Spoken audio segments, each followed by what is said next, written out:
Thank you, Chris. Good morning, everyone. So we're going to start at the beginning and talk about how to become a federal contractor, or really how to do business with the federal government.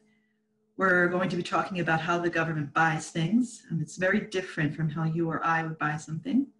And then we're going to talk about cost accounting and how to build your rate so that you can be competitive to the government and win business.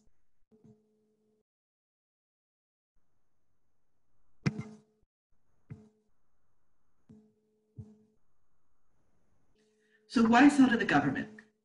So the US government is the largest buyer of goods and services in the world. They spend over $535 billion each year and over $100 billion with small business. So this is a very strong statistic to show that it's very lucrative and it's a good idea to do business with the government. They are a good customer. They pay and they pay on time. The DoD itself is the top purchaser of goods and services in the world. So you really can be missing out on a lot of business if you're not selling to the government. So how does the government buy? In most cases, the government cannot just decide that they want to buy something and then reach out to the supplier and order it. There's a maze of federal rules and regulations that govern how the government can go about buying a good or service.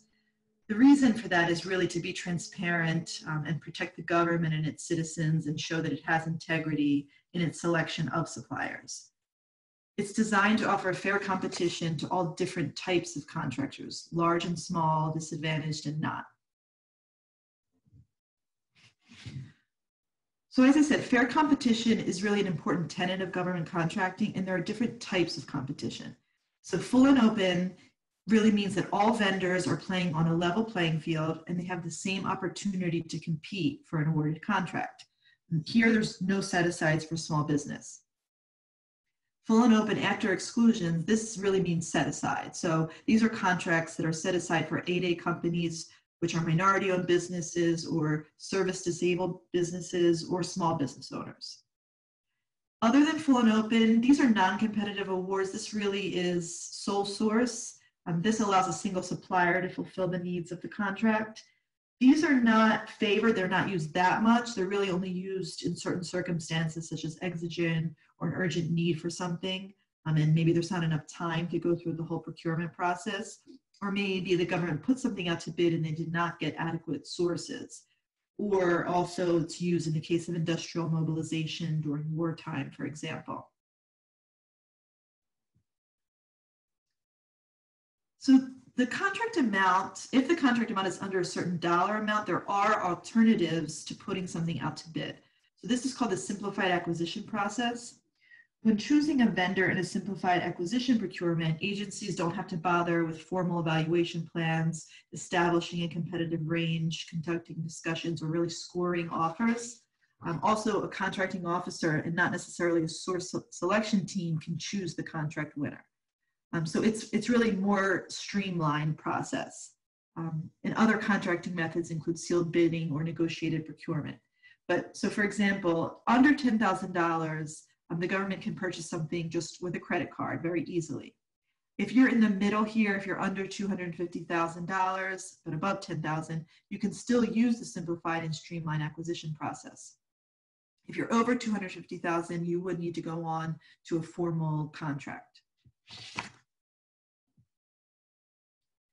The rule of two. So the government does have certain small business set-aside goals. They try to award a certain amount of contracts to small businesses.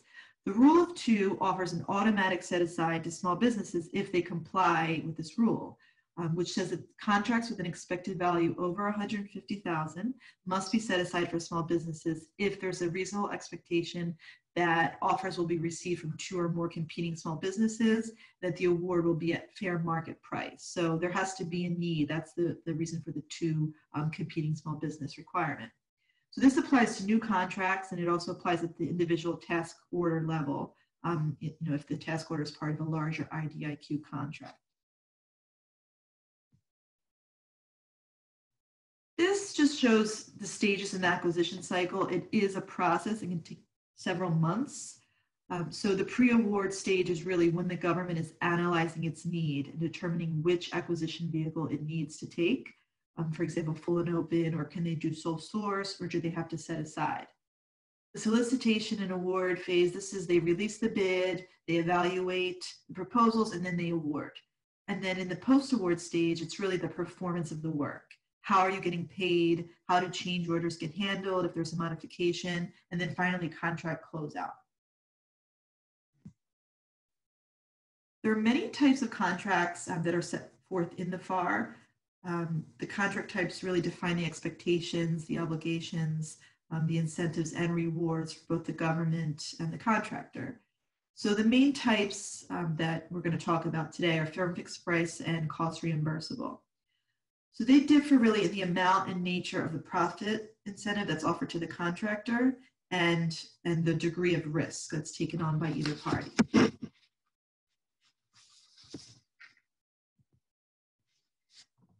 So this is a sliding scale of the allocation of cost risk. So with firm fixed price contracts, the contractor really takes on all the risk here. Under a fixed price contract, the contractor agrees to deliver the product or the service at a price not higher than what was agreed to in their proposal and that was accepted by the government. So he or she needs to deliver the product at the price they told the government, no matter what happens. If there's overruns, if there's changes in cost, they still need to deliver at that agreed upon price. So firm fixed price contracts are used when the requirement is well defined, if the contractors are really experienced in meeting that cost and they know how much it's going to cost them every time, when market conditions are stable, or when financial risks are otherwise insignificant. So for example, you would not use FFP for fixed price for an R&D contract, for example, because you don't know what that outcome is going to be. Cost reimbursement or cost plus is a type of contract where a contractor is paid for all of its allowed expenses up to a certain limit, plus an additional payment to allow the company to make a profit. So these contracts provide for payment of allowable costs, which we'll talk about in a few slides, to the extent that it's set forth in the contract. So they include an estimate of the total costs to obligate the funds, and they establish a ceiling that the contractor cannot exceed, except at its own risk. And it should not exceed that without the approval of the contracting officer. So the government holds more risk here because they don't have a definitive price from the contractor. Other types of contract: indefinite delivery, indefinite quantity, or IDIQ. They're a form of contract in which the contractor is required to deliver an indefinite amount of supplies or services over a set amount of time. So these are typically 5-year contracts, but it's very common that they'll contain options to extend the time after that. A way to think about these are that services or goods are guaranteed throughout the time period, but they're only delivered when the need arises, when the government needs them to. So that's done through delivery orders and task orders. Multi-agency contract, that's an interagency contract that can be used by other agencies.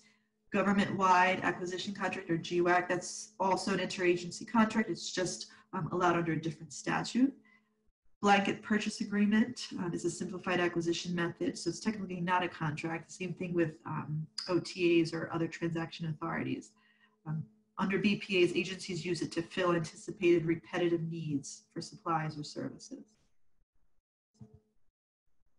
So how does the government decide which type of contract is going to be selected? So there's a lot of factors that go into that.